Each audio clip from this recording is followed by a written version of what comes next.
So last week for the gospel, I read Luke's account of Jesus spending 40 days in the desert and being tempted. And today I want to use Matthew's version of it. It's interesting, they're fairly similar, but they rearrange the order of the temptation. The three temptations, numbers 2 and 3 are flipped in the two accounts, and they end with very different statements. Luke last week ended with the statement that the devil left him at the end of the temptations until a more opportune time. Matthew has a different ending to the story. Then Jesus was led by the Spirit into the wilderness to be tempted by the devil. After fasting 40 days and 40 nights, he was hungry. The tempter came to him and said, "If you are the Son of God, tell these stones to become bread." Jesus answered, "It is written, man shall not live on bread alone, but on every word that comes from the mouth of God." Then the devil took him to the holy city and had him stand on the highest point of the temple. "If you are the Son of God," he said, "throw yourself down. For it is written, he will command his angels concerning you, and they will lift you up in their hands so that you do not strike your foot against a stone." Jesus answered him, "It is also written, do not put the Lord your God to the test."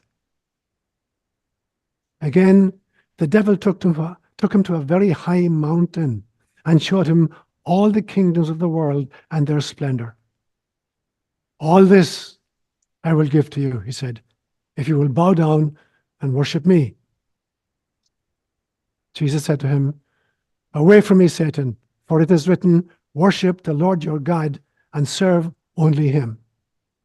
Then the devil left him, and angels came and ministered to him.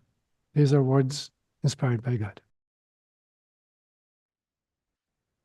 So, as I mentioned last Sunday, the theme I've chosen for the first 2 Sundays of March is the theme of temptation. And I began last Sunday with a review of the ways and the significance of when and how Jesus was tempted, particularly during his public ministry. But today I want to hone in on the temptation in the desert episode and to compare it with Hindu and Buddhist notions of temptation as well. So first, just a few general comments. It would be really, really hard, I believe, to overestimate the importance of Satan in the story of human evolution. And it's not that I believe that God creates evil or even approves of evil, but rather allows it as a kind of a necessary element of the development of free will, which is the ability to do as pleases me, but also of freedom, which is the ability to do as pleases God. And so God allows it in order for us to develop this ability, to develop free will and freedom. So evil then, in some senses, is necessary in the move from service to self into service to others, in the move from narcissism to compassion. And so if we are serious about this, if we really want to move from a total fixation on the self and service to the self into the realization that we're here to serve each other and serve others as well, that we need to move from the narcissism with which we're born to the compassion of a Mother Teresa.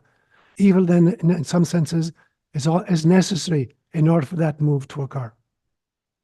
And if I were asked to kind of define what I mean by evil, here's what it means to me.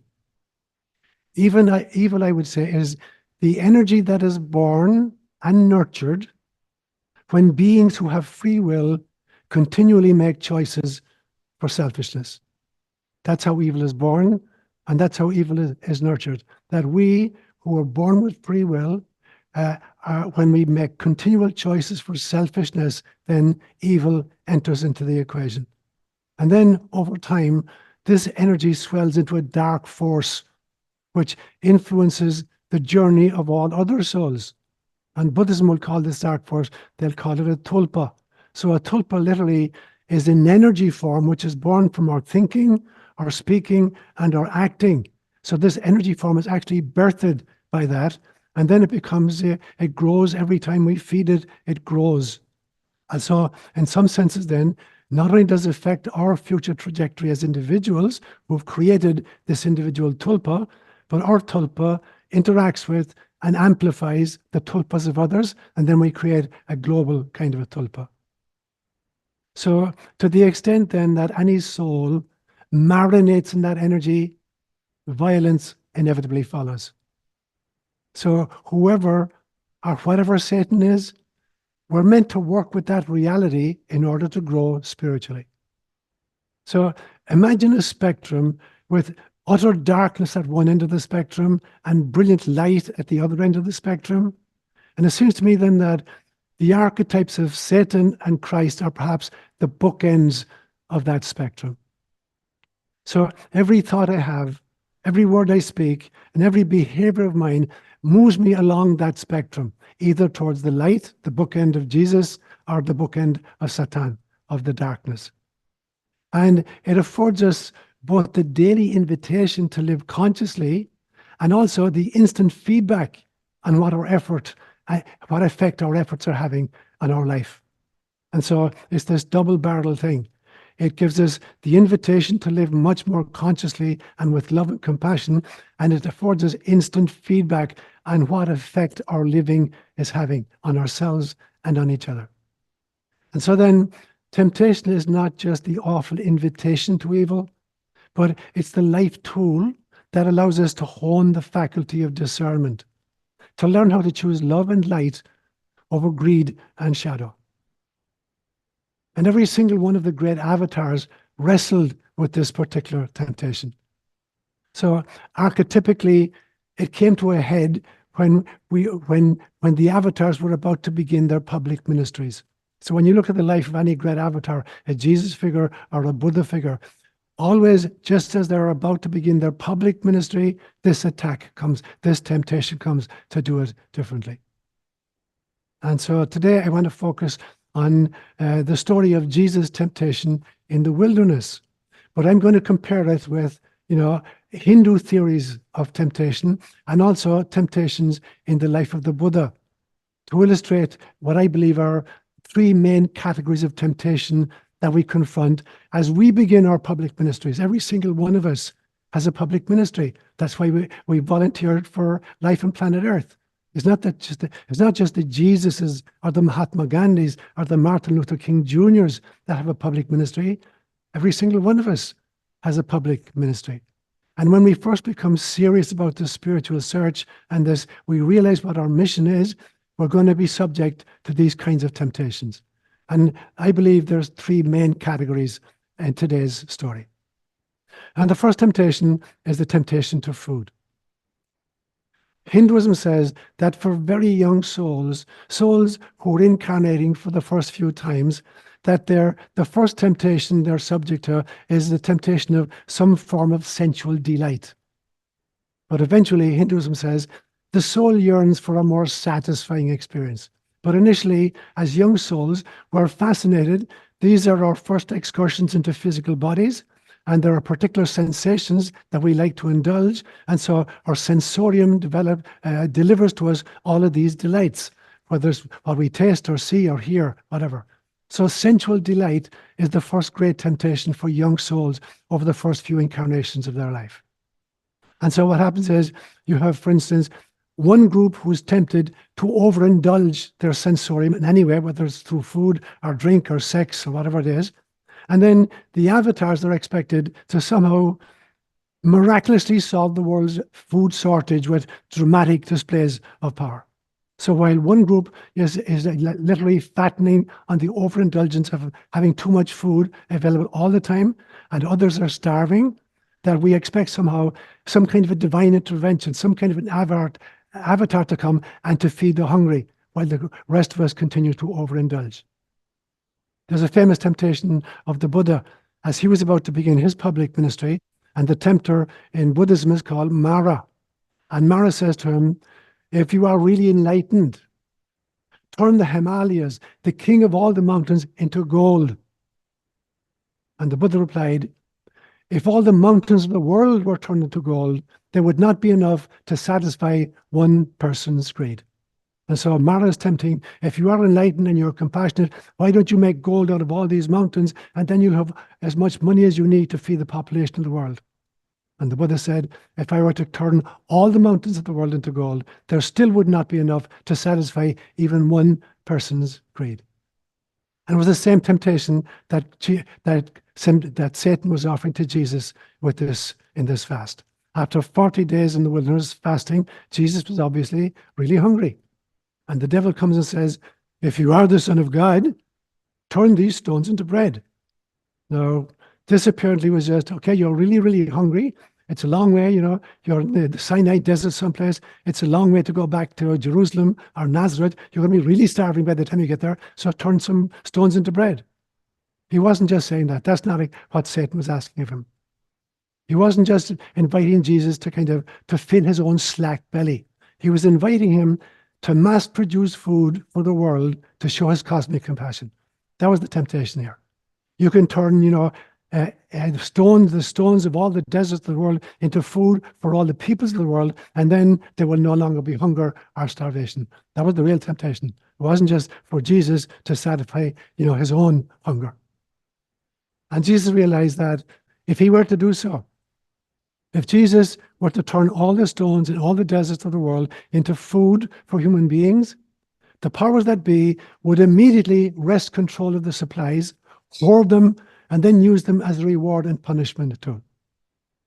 And this is precisely what happened actually in human history with the agricultural revolution. The agricultural revolution about 5,000 years ago, and that was different from the horticultural revolution. Horticulture is where you produce food with a little digging stick. You're digging little holes and planting stuff. With the agricultural revolution 5,000 years ago, with the development of the ox-drawn plow, we could sow much, much more food much more quickly. And at the same time, we developed ceramic waterproof containers so that we could mass produce food and we could store great amounts of food in containers that were not subject to rodents eating it. And so food production, went almost asymptotic at that stage. And immediately, for the first time ever, food became a weapon of mass destruction. The enemy's food supplies could be stolen or destroyed, and his fields could be salted so that nothing could grow there for decades to come. And all the great empires did that. The Romans did it famously when they conquered Jerusalem in 70 AD and destroyed the Second Temple. They salted the ground around Jerusalem so nothing could grow there. So as soon as you mass produce food, it becomes a weapon of mass destruction. And we see it in our own times. We see Monsanto and their ilk. It's a modern version of this. Monsanto have claimed patents on seeds that took 10,000 years to develop. And they have poisoned the land, the air, and the water with herbicides and insecticides and developed special kind of what they call eunuch seeds, which are incapable of producing second-generation crops. So a typical farmer, when you're harvesting your crop, you take some of the harvest you'll plant for next year, and you get a second and a third and another crop in perpetuity. Monsanto created a kind of seed that it'll give a harvest the first year. Afterwards, if you try to sow it, nothing will happen. So this is the temptation then to which the Buddha and Jesus and Hinduism are all saying, no, thank you. Because feeding the hungry is not about a miracle. It's about the individual and the community invitation and responsibility to love, to care, and to share. So this temptation of Jesus then was a temptation. It was an opportunity to discern what stinks about our economic models so that we can reinvent new systems based on our shared incarnational experiences.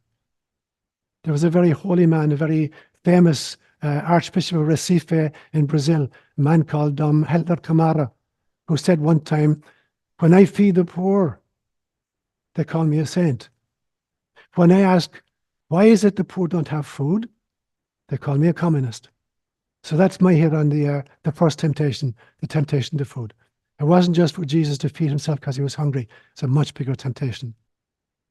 The second temptation then is the temptation to power.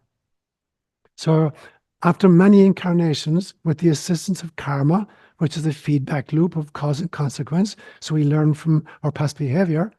The soul, according to Hinduism, begins to realize that simply pampering sensuality does not bring happiness. Now, sensuality, and it's left to its own devices, is fine as long as it's not overindulged. But at some stage in the trajectory of the soul, maybe after 100 incarnations, we begin to get it. There must be something beyond mere sensuality, sensual delight.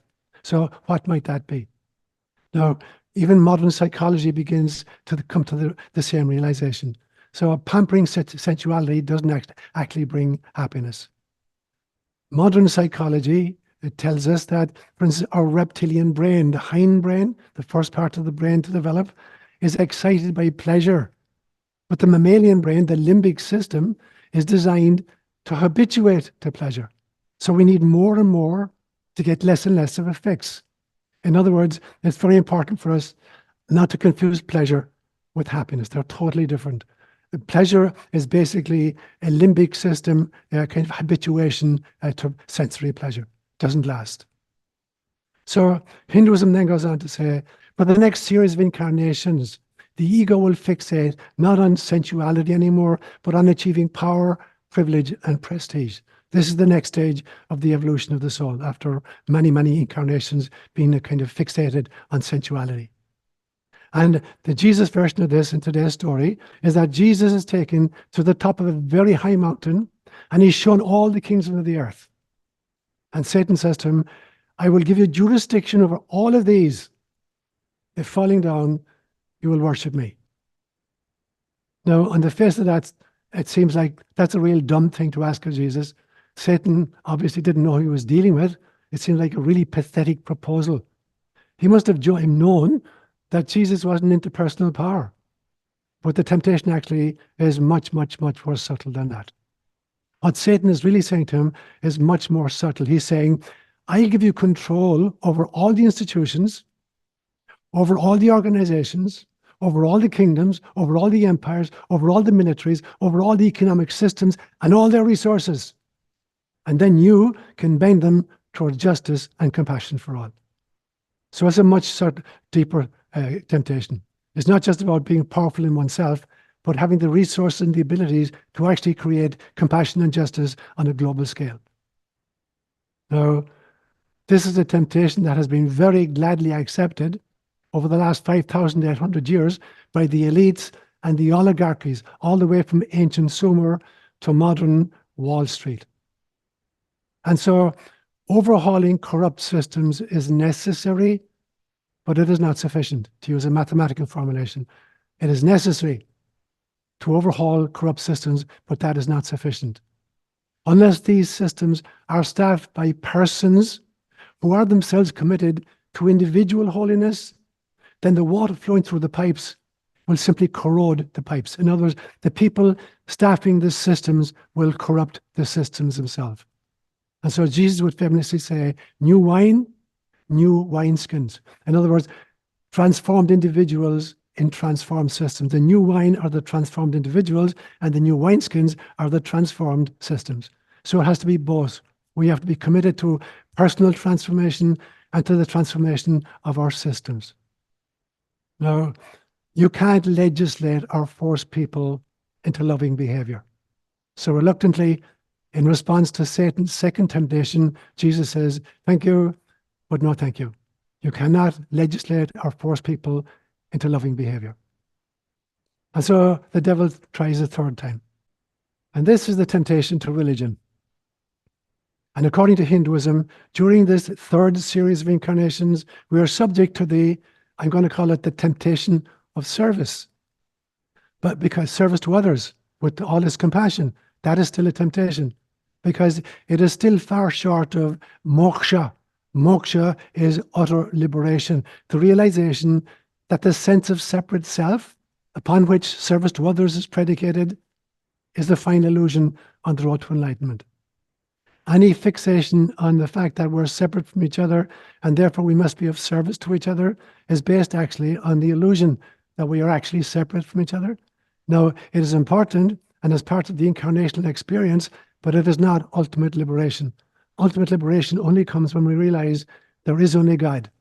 and that everything that exists is a holographic fractal of source. So now service takes on a very, very different meaning. So there is no separate self. For instance, in the Buddhist teaching, he talks about anatma, the absence of the soul in some senses.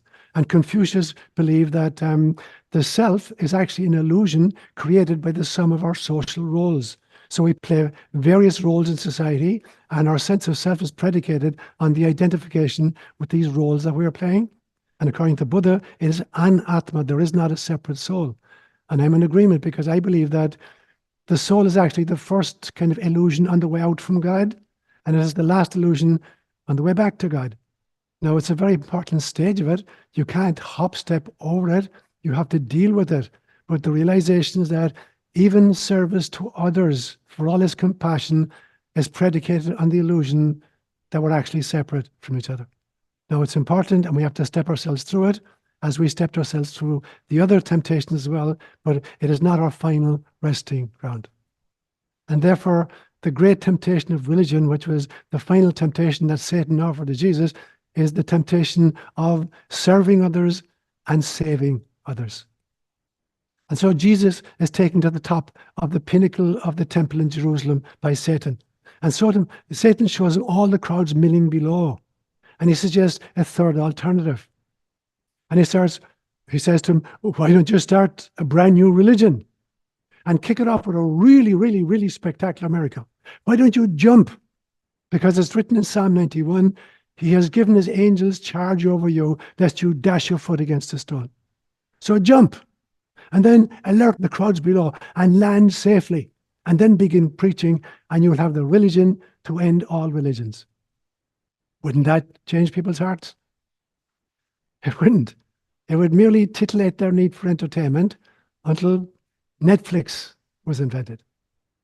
And so what I've seen again and again and again with religions, and indeed with all kind of models, economic models, NGO models, is that all the great religions begin with a deep mystical impulse on the part of the original prophet.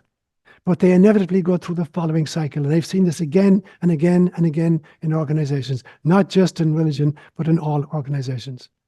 So you start off, some great prophet has a spiritual experience. He becomes a charismatic preacher at stage 2. A community gathers round him, which is stage 3. Then inevitably stage 4, the prophet either dies or much more frequently is actually assassinated. That's stage 4. Stage 5 is an organization grows up in memory of the dead prophet.